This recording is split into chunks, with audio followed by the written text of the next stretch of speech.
निखिल उप्रेती निखिलसँग धेरै काम गर्यो बाफ्रे दाग भन्ने चम चम चम चम चम चम के अब ए है म तिमीलाई हेरी हेरी भने त्यहाँ त त्यो हामी प्रिमियरको बेला त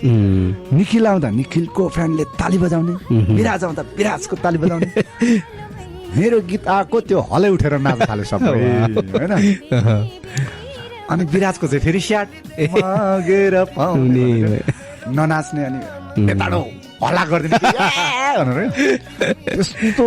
एउटा क्रेज पछि हामीले आकाश अधिकारीज्यूले बनाउनु भएको मुभी थियो निखिलजीसँग त धेरै मुभीहरू गरे पछि सञ्चिताजी नै बिहा गर्नुभयो हाम्रो पहिले सञ्चिता म्यामलाई बिहा नगर्दा चाहिँ हाम्रै खेमराज गुरुङको वल्लो घर बस्नुहुन्थ्यो ए ओके ओके अनि त्यो टोलमा चाहिँ खाली अनि अब हामी त अलि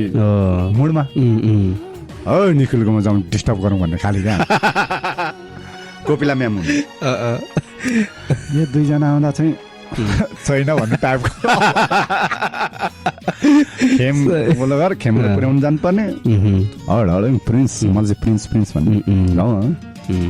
डिस्टर्ब गरौँ हो फ्रेतिलो भन्ने त्यस्तो गर्थ्यौँ हामी त्यस्तो अत्यन्त मिठो